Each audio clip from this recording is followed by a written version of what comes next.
Devlin, Untamed. 5, 4, 3, 2, 1. The Platform. iOS, it's only sport. That's the name of this podcast. It's the name of our radio show. We do a program 1 till 4 on the platform, and that is Monday through Friday. Martin Devlin, Lachlan War. And then we cobble together some of the best bits of the afternoon's show and put it together in this podcast. We're talking league. Greg Alexander, Brandy, Penrith legend, Fox Sport analyst on the Wales versus the Knights, the Storm versus the Roosters. Stirling Mortlock broke our hearts, left us in tears in 03. The intercept in the semi-final. Why are the Wallabies feeling a hell of a lot better about themselves at this Rugby World Cup than we are at the moment? Get that. Simon Doull, Black Cap spanked by England overnight. Should we be taking Finn Allen? I know this question's been asked and answered, but I want Dawley to answer it. Should we be taking Finn Allen to the One-Day Cricket World Cup? Greg Martin, Mardo, on holiday in Queenstown with the family, the former Wallaby. He talks Rugby World Cup. And also, what it's like to come to New Zealand and spend your precious holiday dollars. We got lots of sport to talk as always. But as always, we begin the show, tablets in hand. I say, gather my flock. It is time for a sermon. The All Blacks have changed 10 players. No. Let's moan from the mountaintop. We live in an amazing, amazing world, and it's wasted on the crappiest generation of just spoiled idiots. I'm not happy. Of course I'm not happy. 10 changes to the All Blacks to play Namibia. 1 positional change. Tell me this isn't rest and rotation all over again, because that's what it looks like. That's what it sounds like. That's what it is like. We had Justin Marshall on the show Tuesday urging the All Black selectors to pick the A team, to pick our best 23 and play those players every single match between now and the quarterfinal. Why won't they do this? Well, we've got to manage the workload, they say. We need to make sure everyone gets game time. All the reasons, excuses in the world, and none of them make practical sense to me. But what would I know? I'm just another loudmouth behind a microphone who, as TJ Petinata said during the week, shut up, because you've never been there. You've never been in the arena. No, I haven't.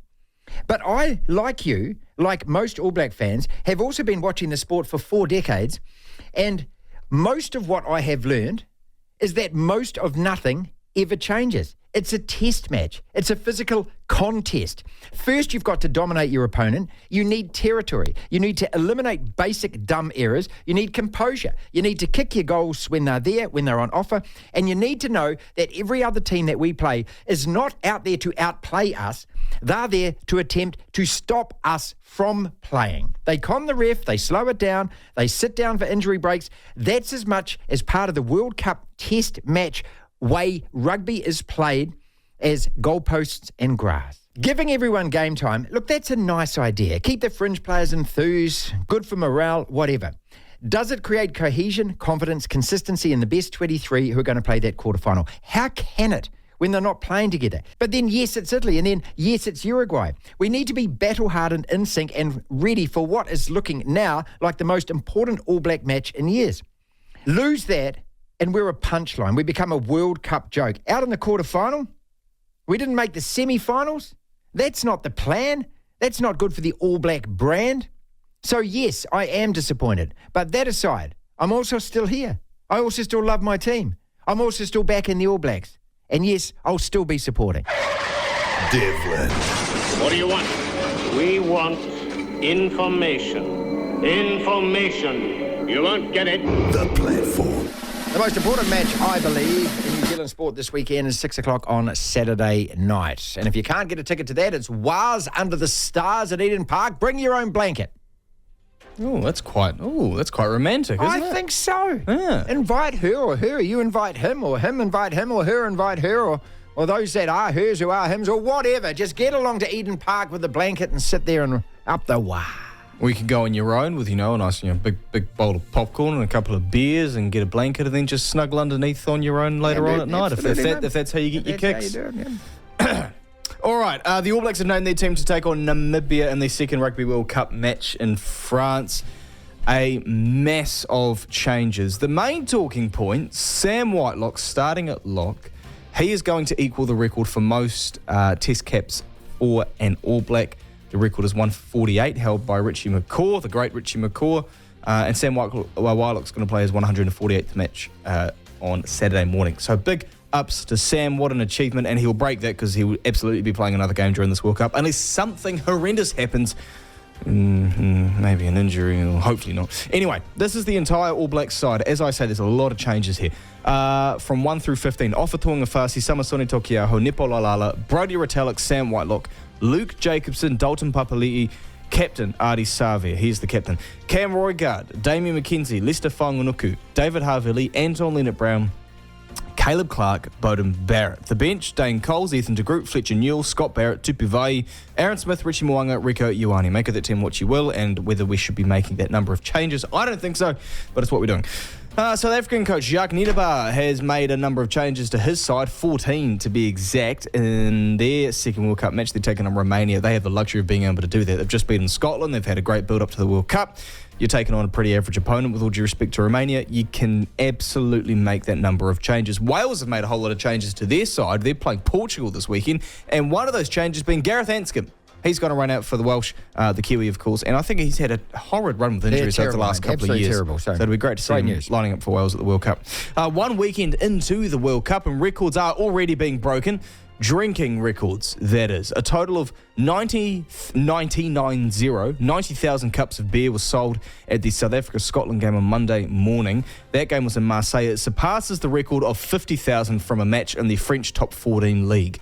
63,586 were in attendance for that game. 90,000 total cups of beer were sold. How many spectators were there? 45,000. That's only 63,000. No, but I mean, what for the Scotland game? The Scotland-Wales game. Scotland. 63,000 there. Yeah. That's only 1.5 beers each. Yeah, but for every single person in the ground. Yeah. Well, they were rugby fans. Yeah, but there'll be a number of kids, no doubt. Some older how people. many people are having 10 beers?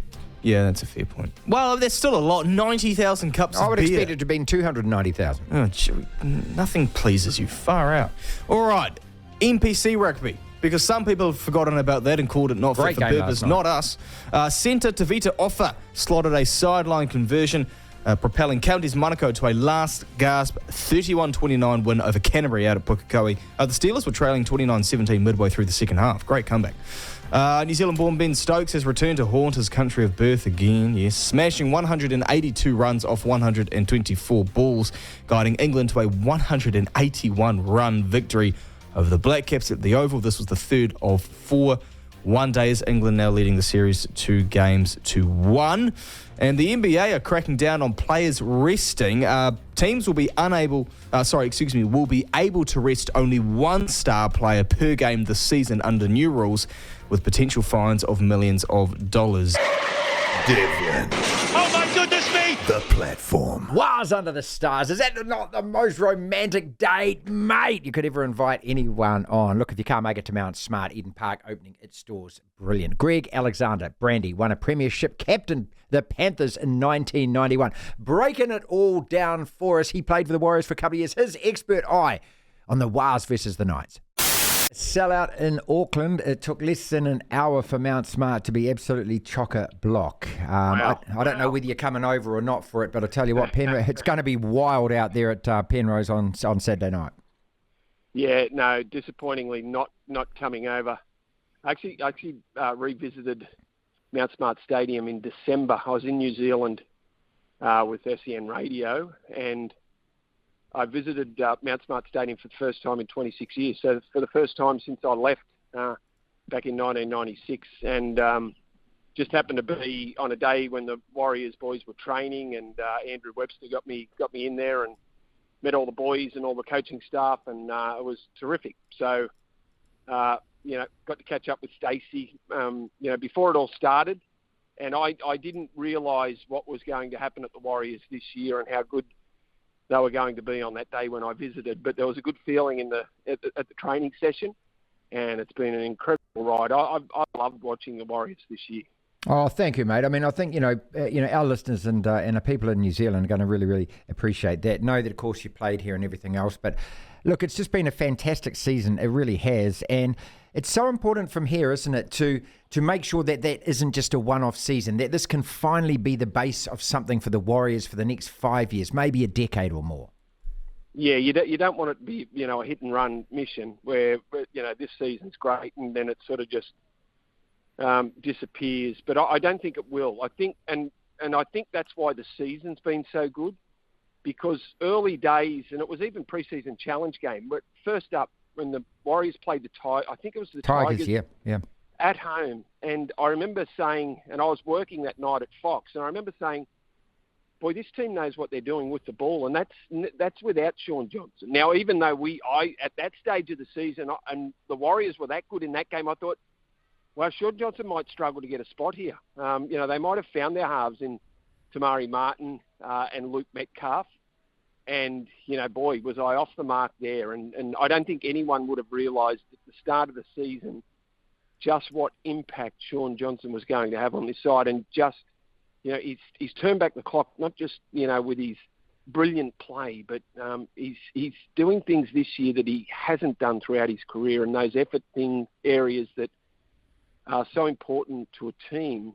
He's led the way, which has dragged the rest of the side with him. So I think, we were talking prior to the game last week against the Panthers, and I think everyone's thinking, well, the Warriors have been that good and they seem to be the side that can do without, they're not just a one-man band. They're a whole team. And that's why they've gone so well this season, because they have played like a team. And that's why I think they'll continue to have success. I don't think it'll be a flash-in-the-pan season for them. But, seriously, Johnson's been that influential with the team that it was no surprise in hindsight watching what happened out of Penrith last week.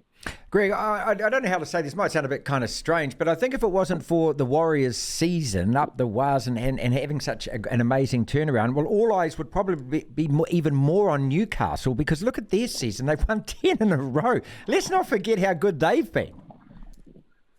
Yeah, that's right. That's right. And it was only midway through the season that Adam O'Brien said himself that, yes, there is some coaches under fire, but I'm right at the front of the queue. So he knew what sort of position the Newcastle Knights had put themselves in the first half of the season. And I guess everyone was so critical of Newcastle because you knew that there was a team there, or you knew that they had the players to be better than what they were.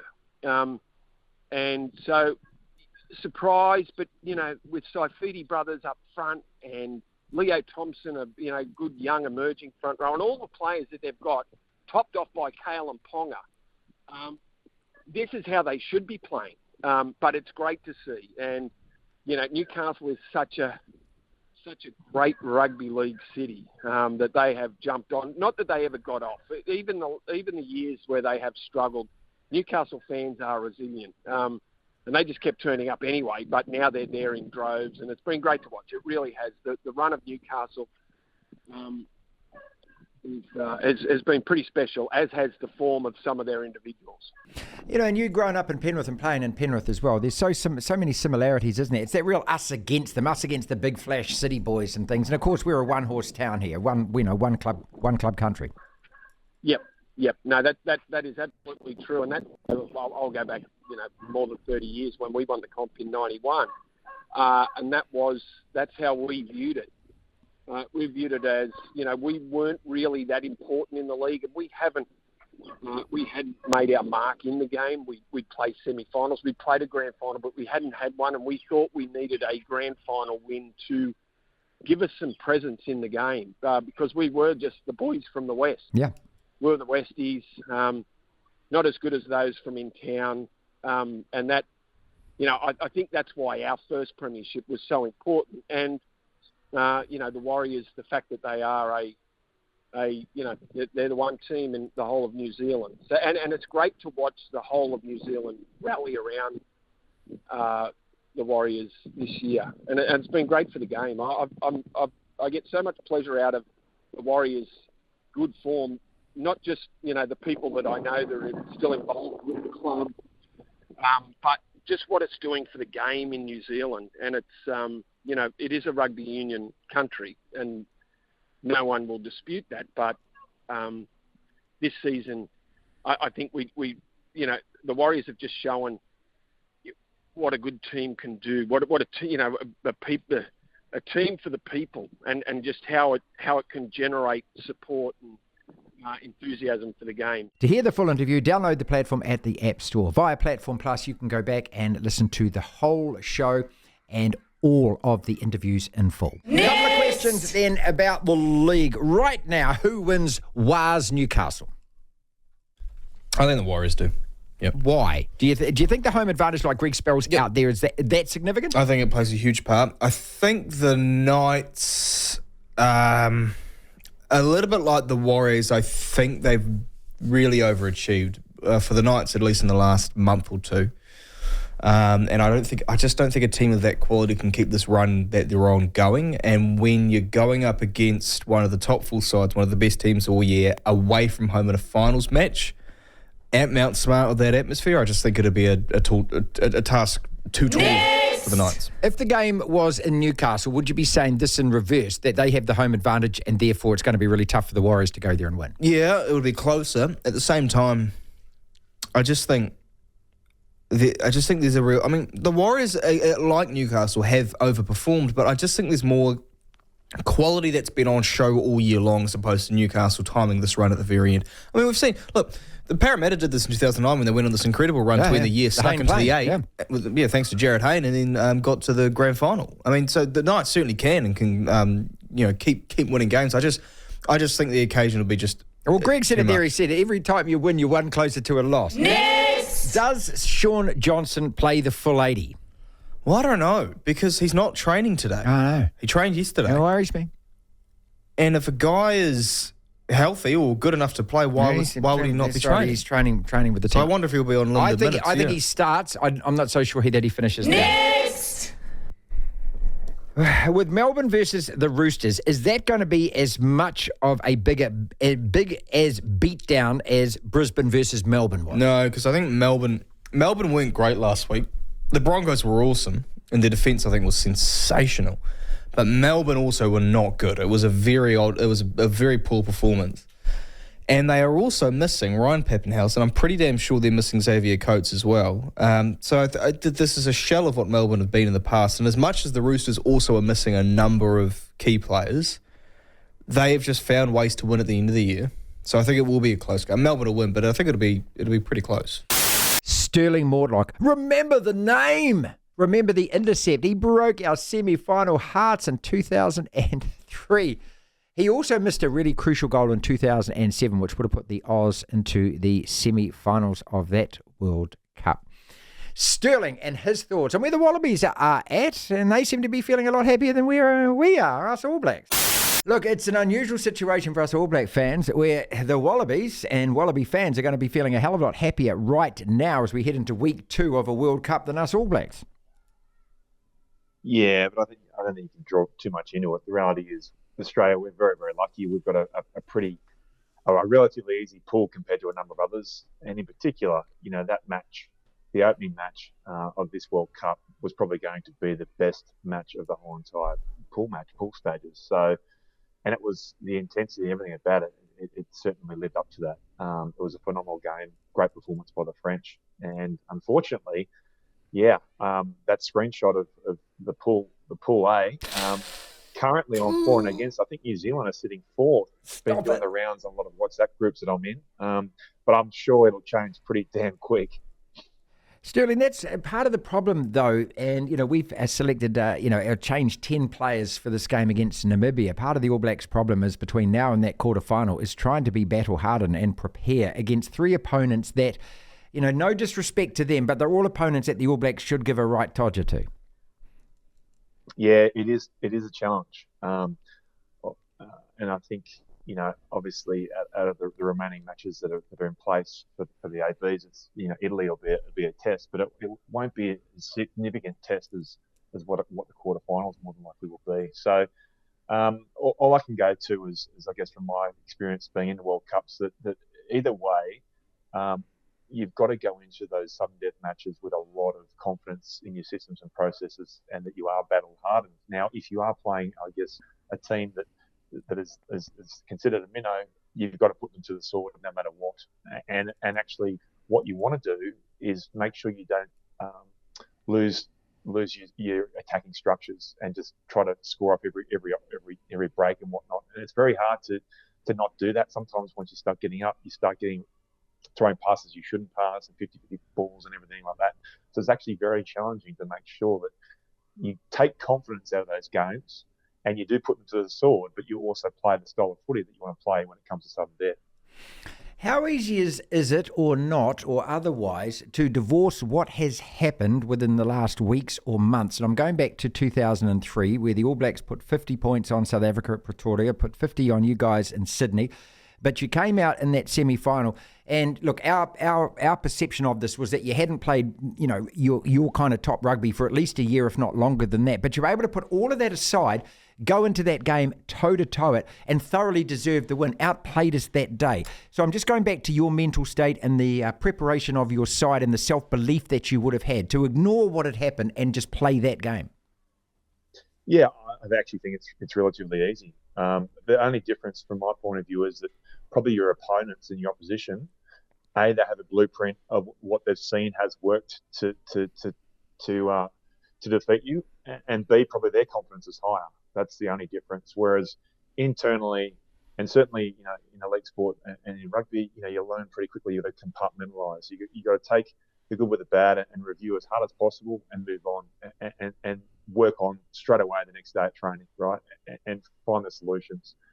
And when it comes to another month from now, when we go into the sudden death stages, or a little bit less than that, that loss, I'm sure, will be well and truly behind the AB's psyche. And to be honest, it's so far away that hopefully, it's got no scars at all. And that's, for me, why it's really, really important for them to absolutely put teams to the sword for the remaining three matches in this pool. Stirling Mortlock, Wallaby legend, is with us, heading off to France yourself in a very short while. You had Eddie Jones as your coach in 2003, 20 years later. What is different about him, and can he lead you further than you did in that tournament in 03, which is obviously to win the tournament? Yeah, look, I was really lucky to have played under Eddie for more than half of my career. I think it was 8 seasons. So, I have a great respect for Eddie, for him as a coach, and probably one of his greatest attributes is his constant desire to improve every single day. And he hasn't stopped that. And I think that his style of coaching, his work ethic will never change, but certainly his style that he's coached on the different teams that he's coached has changed dramatically. When we were playing at the Brumbies early days and then in the Wallabies, we actually played a really, really highly structured game. Fast forward to this time around with the Wallabies, this iteration, he's been undoing a huge amount of the structure that this team plays with. In particular, the reason for that is because defensive systems and structures and patterns are so good. If you find any opportunity in that phase, you've got to take it. That's just where the modern game is at. On top of that, kicking and attacking kicking and even kick passes are a huge part of the game nowadays as well. I think back to early 2000s and even the 03 final, we only did some tactical kicking when we knew it was on. We like to be more ball in hand. In particular, that semi-final that you mentioned against New Zealand, a huge part of our focus was attack ball in hand from any territory pretty much. Which is part of our tactics to take them out of the comfort zone. So if I think about Eddie now compared to Eddie then, he's adapted his coaching and evolved his coaching dramatically to try to get the team the best chance to win. Very different as well, the team that he's got, because they are really, really young, extremely fit, and will probably throw caution to the wind. To hear the full interview, download the platform at the App Store. Via Platform Plus, you can go back and listen to the whole show and all of the interviews in full. The Tide 5. 5 separate sporting topics, roughly a minute or so on each, and when the bell dings, we move quickly on to the next one. It's pretty much about the All Blacks. Artie wants the All Blacks to go out and express themselves. 10 changes to the team, the run-on side that played France. Do the All Blacks need Damian McKenzie on the bench at least in the 23 for the quarter-final? You know those jockey underpant ads that are all over the website. Stuff I've got all over the website. They're just obscene. They're Mick Jagger towel down the front of the undies, and they're featuring All Blacks, Geordie Barrett and Dalton Papali'i. Yuck. I got to, And the wires under the stars. Tell me that this is not the most romantic date. Mate, let's kick it off there, Lachlan. If you can't get to Mount Smart Saturday night at 6 o'clock, Nick Sortner, CEO of Eden Park, has opened up the National Stadium. Now, I'm not exactly sure whether or not you can take drinks onto the field. Yeah. Surely. Yeah, well, they're not glass, are they? So No, they'll give you plastic cups. Okay, they give you It'd plastic. be like a concert, wouldn't it? Oh, yeah, I'm pretty sure. Well, at the concerts, when I went to 660 and that there, they put the plastic down on the field so that you don't damage the grass. And I presume that they're going to do that this time as well. He said you can't bring chairs. You can bring a blankie, but you can't bring chairs. But I tell you what, if you're on the old the old Tinder Bumble and you're thinking, look, hey, we got to meet somewhere. What about that? If you're invited along, would that be a good date? Well, I think it'd be great. Obviously, it would Warriors lose. Yeah, They're going to be suck, isn't it? Because then you're going to be in a bad mood, and that's going to end the whole of that pretty quickly. But what you could do is, I think it's a great idea. I think it's a bit romantic under the stars. I think it's romantic. I reckon a big stadium like that without anyone in it, but just some mood lighting would be very nice. I think the girl would love that. Darling, I'm going to take you along to Eden Park. It's just us. We're going to watch the Warriors. Oh, there's another 20,000 people there as well. So our first date is with 20,000 others. Well, maybe. Hey, look, I think it's a perfect date because... Actually, I think the worst thing that could happen is that the Warriors win. Yeah, especially in a tight contest. Absolutely shellacked, aren't you? Well, she's going to see, but she's got to see the bad side of you, the sports side. She's going to see that side of you, which is why I think it's a good date. So there's going to be some honesty involved. Plus, also, but it could be the last date as well. If it doesn't work out that well, it's an easy exit stage left. I went to the toilet, I came back, I couldn't find you, the thing, and I lost. Yeah, there was a long line. Yeah. Artie wants the All Blacks to go out, express ourselves, and have fun. We've become an Instagram account, isn't it? I mean, maybe I'm reading too much into this. I'm a grumpy old man, of course. I just want my All Black captain to say, do you know what we're going to do? We're going to go out and we're going to smack your bottom. We're going to put a hundy on this team. We're going to be relentless and we're going to be ruthless. We are the All Blacks. What do you want to know? Yeah. I mean, if you're talking to like an under-10s side on a Saturday morning, then go out and express yourselves and have fun. Yeah, I'm all for it. If you're the All Blacks at a World Cup... It's not fun. No. It's not meant if to be you're having fun, then leave. Yeah, if you have your fun after you win the tournament. Yeah, that's fun. That's fun. Fun is when you get more points than them, Artie. The underpan ads, the jockey ads. Yeah, these are just so cringe. They got to stop. Again, it's okay if the team's winning and you're dicking the opposition. Then put the tight undies on, put a towel down the front. And these guys, when you see these ads, have all got the towel down the front because there's no natural shape going on there. And believe me, I've gone in the microscope. I've had a good look at this. Oh. Well, because, mate, I always think if you're doing an underpan ad, the first thing every bloke's looking at is Johnson. Well, that's it. Yeah, you think it was. How am I measuring up here? That's what we do. Hate us for it, but that's what we do. Have you seen the film Dodgeball? Yes. What White Goodman does where he gets that little pump and pumps up his crotch. That's to intimidate the opposition. Yeah, exactly. But when you're getting smacked and pinked like we were against France and South Africa, all of a sudden the tough guy under ads... Not a fan. They look a bit... Yeah. Well, they're not for us, they're for the women. I guess. Are they? No. Aren't they for the he, hers or whatever out there as well? Oh, and the they, this. That's the, 10 changes to the All Blacks. Is that too many? We used to be the big butt kickers of world rugby. I don't see how that intimidates any opposition. We got a week off before we play Italy. So again, our best players, it's going to be weeks before they get a decent... 3. And then another 3 weeks. And then Uruguay and then... I don't know whether this is preparing it. Look, okay, convince me that the best thing for the All Blacks is to work harder in training and not play games. Convince me that that's a recipe for World Cup success because it hasn't been in the past. Well, it's not. It goes against the logical decision that a coach should make by going, how do I win? Oh, I play my best team. Well, what if you're playing an average... my best team. Like in the NRL. You could be playing the Panthers one week and then playing the Tigers the next week if you'll say the Warriors. You're going to play your best team against the Panthers. And you play your best team against the Tigers. And you play your best team against the Tigers. That's exactly what you It's do. what you do. Yeah. You keep playing your best team. Same as Man United last year, as far as I was concerned, with so many competitions, play the A team. Yeah. These guys need to play together. They need to have developed that instinct where they know what the other guy's about to do. By the time they get to that Italian game, it'll be 3 weeks since the so-called A team played against France and lost. It'll be 5 weeks since they played the South African game. And what, 9 weeks since they played Australia. The Wallabies game. So that's in the space of 9 weeks going into that Italian game, they've played twice. Yeah, so 2 games in 9 weeks. Tell me that. Come on. Damien McKenzie is not an All Black first 5. I do not trust this guy. No disrespect, but I do not trust him to win a test match against South Africa. But he's got a mullet. He smiles at the camera when he's kicking.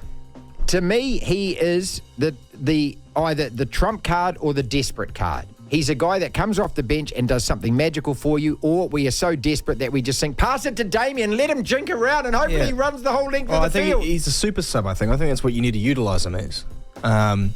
But in terms of being a game manager, he's got a good boot on him. But you saw him in the Super Rugby final, mate. Under load, under pressure, under stress from the Cantabs. He had his worst game of that competition. And we see this with him. Look, to me, he's not a flat track bully. He's a brilliant player. And I love what he does. And in certain circumstances, it works really well. But in the tight toil tussle that is Test match rugby at a Rugby World Cup, bring him off the bench. But if that's the case, drop Bowden Barrett, put Will Jordan to fullback, put Lester on that wing, and put Damien on the bench instead of Bowden. That's how I would do it. Yeah. What the hell? Why didn't you try that against Namibia and see how it goes? Yeah. I got all the answers, man. I got all the answers, but The Black Caps got bum shellacked. Ben Stokes, a record one-day knock for the Poms, 182. The only bright light for our team overnight was Trent Boult, his 5 for 51. Simon Doull was there calling it. I'm looking down the New Zealand bowlers. Daryl Mitchell bowled 2 and he conceded 10, so that's only 5. But the rest of them are all just going for a hatful. Lockie Ferguson going for 80 of his 9. And then you look at Trent Boult, 9.1, 5 for 51 at an economy rate of 5.56. 5 wickets in a one-day international, always something amazing. And this guy has just seamlessly slid straight back into the New Zealand bowling attack. It's class. It's permanent. That's what they say about class. Class is permanent, form is temporary, and that's Trent Boult. He is absolutely class. I mean, they would be nowhere in the series without him.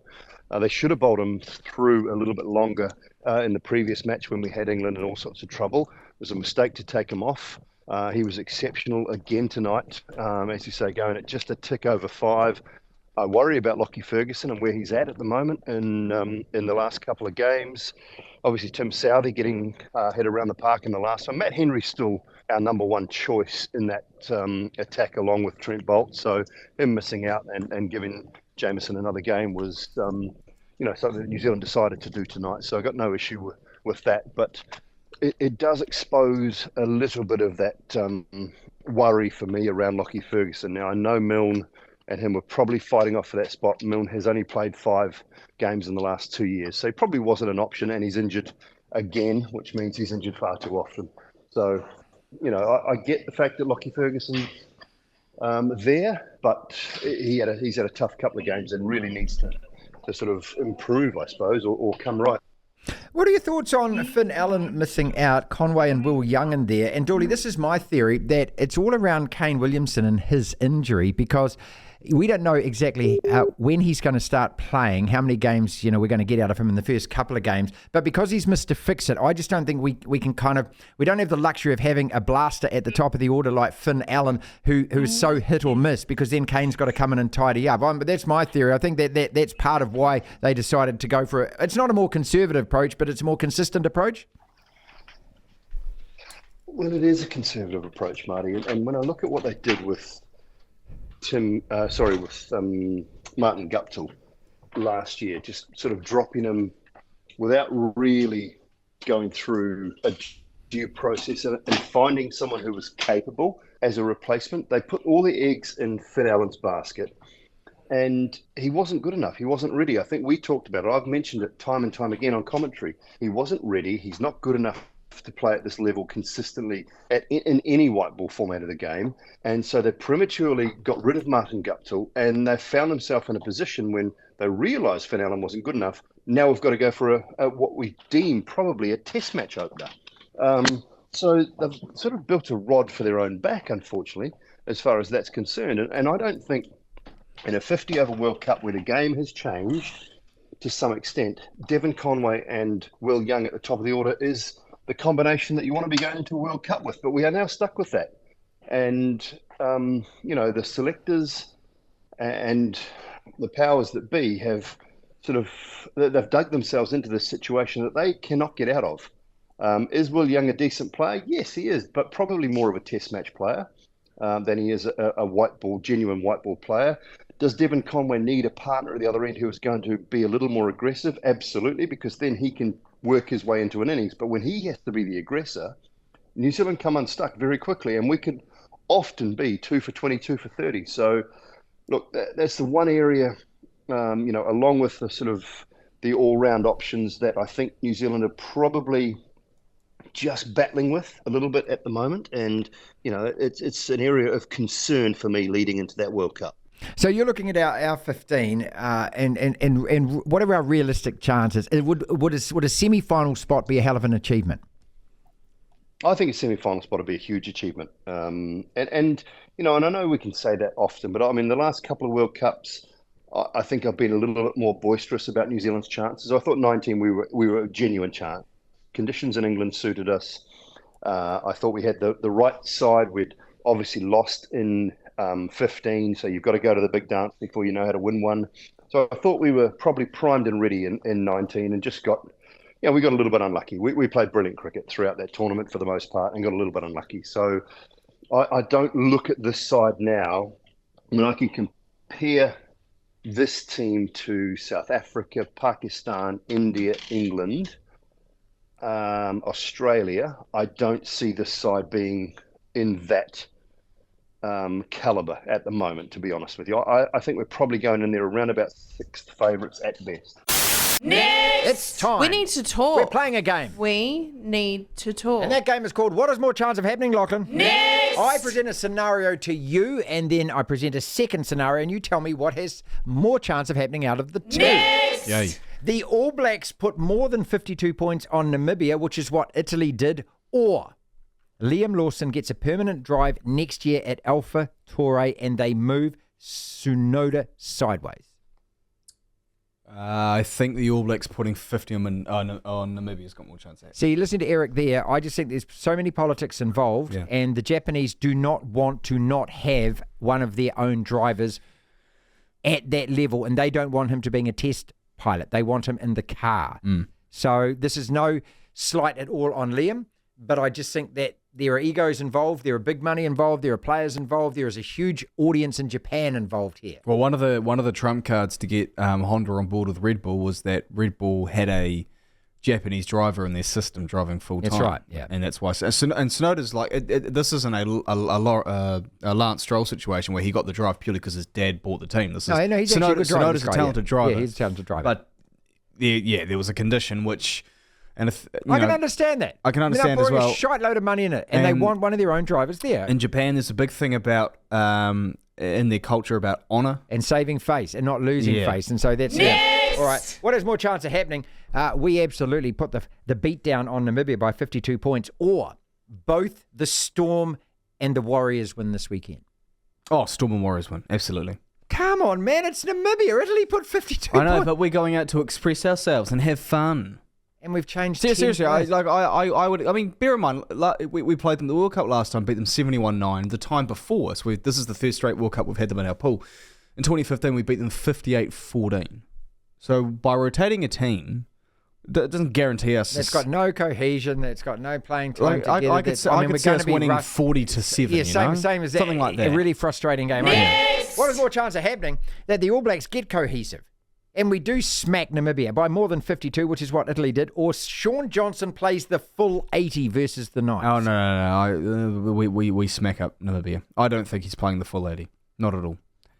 We talked about this yesterday, and I don't want to put the mocker on it, people, but calf injuries as you get older are just really niggly, tricky things. You know, they sound so innocuous, don't they? Oh, he's got a calf injury. You just think, oh, he'll get over that. But calf injuries, as we saw with Kevin Durant, as we saw with Aaron Rodgers, lead to a blown out Achilles. And the fact that Andrew Webster is hinting today we can play without him, that doesn't mean he's not playing. But to me, I can't see how he's all of a sudden become right. Because if he was right, he'd be training, right? Yeah, he'd be fully training. And also, I mean, there's nothing to say the Warriors don't play him for the first 20 minutes, half an hour, bring him off, and then play him for the last 20. Oh, they could do that. Yeah, They could do that. Yes. Yeah. What is more chance of happening then that the All Blacks do put 50 and more on Namibia, or Sam Whitelock overtakes McCaw's record of 148? Sam Whitelock, absolutely, because he'd have to get injured this weekend or be so horribly out of form that Fozzie sits there and goes, Sam can't play another game. He's going to break that record. I love this guy. I love the Whitelock family. I love everything they've done for New Zealand rugby. If I could pick 15 of this guy, I'd bloody pick 15. What is more chance of happening then that the All Blacks just ramshackle Namibia by more than 50? Oh, that's hard. Oh.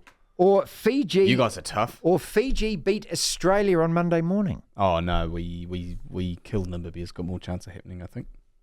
Look, the way that Fiji played against Wales, they should have played that. They're missing their first five, so they're missing their... and the goal kicking is crucial. Maestro, if you will. Totally agree. And the thing with Fiji is it was on show to a degree against Wales.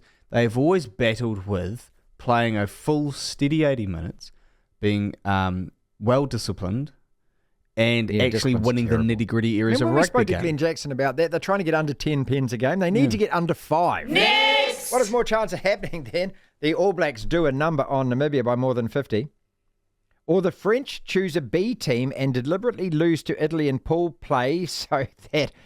I mean, I've heard this conspiracy theory over days. I got a call from a mate today telling me he'd called a mate in France and somebody had told somebody that France are going to drop the game against Italy and Italy will get a bonus point and that puts us out of the World Cup. Come on. Yeah, the only way a lot of dominoes that the only way it fall puts us out of the World Cup is that if we have a very nervy, niggly, awful winner than Italy that doesn't give us a bonus point and maybe gives them one. And you've got to go. You know the A team's going to be selected against Italy, and you've got to go in with confidence because this All Black side is playing with cohesion, is playing with confidence. They're playing together. They're What is more chance of happening, Lachlan? The All Blacks do beat Namibia by 52 points, or Ireland put 50 or more on Tonga. Margin or put 50 or more? Put 50 or more. The All Blacks beating Namibia by 52, I'd say. I could see Ireland go nap on this because they're going to play their A team. They will, and no disrespect to Tonga. It'll be a case of making a bit of a statement. But geez, their schedule's brilliant. Ireland. They start with Romania, then they get Tonga, then South Africa, then Scotland. So they're building up. Yeah, it's perfect, isn't it? It is perfect. And then they'll have us or France in the quarterfinals. I fear for Tonga against it because I know that Ireland are going to put their best team out in that game. Yeah. And Tonga have some nice players. They've got some names in there, but a lot of them are older guys. Well, they're not up to that and level, they're not are up to they? that They're level. not up to that level. Ireland will, they'll go nuts. Couple to go. What is more chance happening? The All Blacks put more than 50 points on Namibia because that's what Italy did, people. Italy dealt to them, right? 52-8. So we got to at least match that score. Or Japan upset England. No, Japan won't beat England. No, the All Blacks putting 50 or more, 52 or more, or whatever on Namibia. Hey, if I'd asked you this 4 years ago, you'd probably say, I'd be like, here we go. Here we go. Because who did Japan beat at the 2019 Rugby World Cup? Ireland. Yes, and Scotland, by the way. Yes, they did. Yep. And they only Top of the pool. They battled South Africa in that quarterfinal. 4 years later, it ain't the same Japanese side. Yeah, they still lost by 20, but yeah. Final one then. What is more chance of happening? The All Blacks put more than 52 points on Namibia, or Damien McKenzie is on the bench for the quarterfinal, that they rotate the squad, that Beauden Barrett misses out, and Damien McKenzie takes his place on the bench. No, the first one. No, I think this is the last roll of the dice for the All Blacks, mate. I think they go into that game, and I think the full panic mode button gets hit. That we haven't. Yeah, but when has Foster done that over the last couple of years? Now, granted, this is the World Cup. This is everything. This is everything on the line, right? And you're entrusting Damien. Would you entrust Damien McKenzie over Beauden Barrett in a World Cup quarterfinal? Coming off the bench, not starting. Coming off the bench. So finishing a game for you.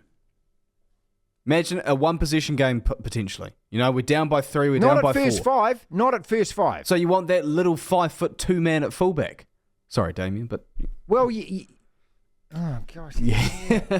Okay. but I don't want Bowden Barrett playing out of position at fullback. Yeah. Greg Martin, Triple M breakfast host out of Brisbane, former Wallaby fullback. He forego going to the Rugby World Cup this year to take the family to Queenstown. So even though he's on holiday, he's given us some time. Marto, are you concerned at all that Eddie Jones turns up to press conferences with a shirt unbuttoned to his navel and, a collar that would make, I suppose anything from car wash in the 70s be very proud with and looking like he's asking you out on a date? Well, he's grossly overconfident after our big win against Georgia, and that's Eddie. He's a bizarre individual. Mate, we've got it easy, as you know, but we may end up playing Argentina now in the quarterfinals if we get through the pool, which scares me more because Checker and Eddie, best mates, but all rivals. That will be an interesting... Well, that's where we're headed towards, as long as we can beat Fiji. I think that's harder. I think it'd be harder for us to beat Argentina in the quarters than it would at England. Yeah, I actually thought England were really impressive down to 14 and playing such pragmatic rugby like that. Just bloody win, just get more points. Wales versus Knights, and it's Wales under the stars at Eden Park. So because they're not playing at Eden Park, they're playing it at Mount Smart. Eden Park's putting up a big screen. Bring your own blanket and sit and watch it there if you want to watch it. Oh, I didn't realise they changed stadiums, but they'll still all bring their flags. Is there...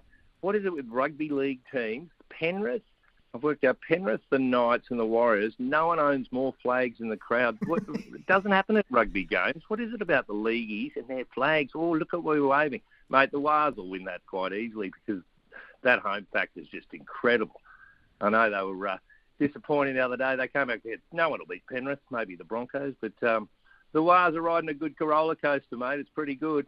Are you allowed to, on holiday, park up and watch all of these games? Mrs. Marto, am I allowed? Yes, I am. Tick of approval. But the good thing is, on Monday morning after that last, who played the last game, whoever it was, Wales. That's rugby. Let's have a rest. And I went, really? We don't have to have the TV on all the time?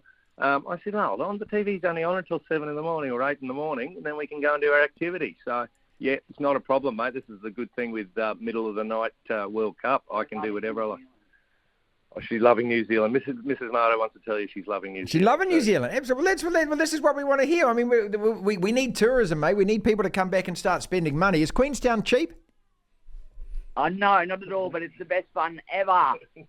Fantastic. There you go. Okay. Yeah. Well, Greg, I mean, I presume... I'll tell you what, you've got children. What I have seen is when the bill is set to be paid, a lot of scuttling for the exits by everybody. Oh, mate, I tell you what, I've never, honestly, you can just time it. As soon as the bill comes out, everyone needs to go to the toilet except you.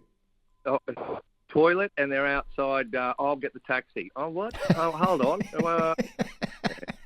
Final question for you, mate. Do you expect to win the one-day Cricket World Cup? Because we go to the Rugby World Cup and we just think, we're the All Blacks, we've got dick out, we're going to win this. Do you go to the Cricket World Cup thinking the same? Exactly the same. Our cricket team is the All Blacks. They go around the world thinking their poo doesn't smell and everything will just happen. Yeah, of course we do. It's a total surprise, and then we'll need an inquiry when it doesn't happen. Finally, then, indoor skydiving. I mean, I thought the whole point about skydiving is that you've got sky above you and that you dive down. So you don't actually, you've got some kind of big air blaster up underneath you or something, isn't it? Yeah. Well, it's his birthday and we can't jump out of a plane, apparently, because it's too cloudy and rainy. So we've gone indoor. It's a hell of a lot cheaper too, mate. Yes, I've got a balance athlete. He's a snowboarder. He's a skateboarder, he's a surfer, so we've figured on his birthday we better do something crazy for him. So, Frisbee golf we've got later as well. Big day planned. That's our podcast for today. Thank you so much for listening. If you want to listen to the entire show, 1 till 4, Monday to Friday, download the Platform app, and via Platform Plus you can go back and listen to whatever shows over however many weeks at your leisure, at your listening pleasure. Platform Plus. First thing to do, though, is download the Platform app. Devlin. Unbelievable. Incredible. The Platform.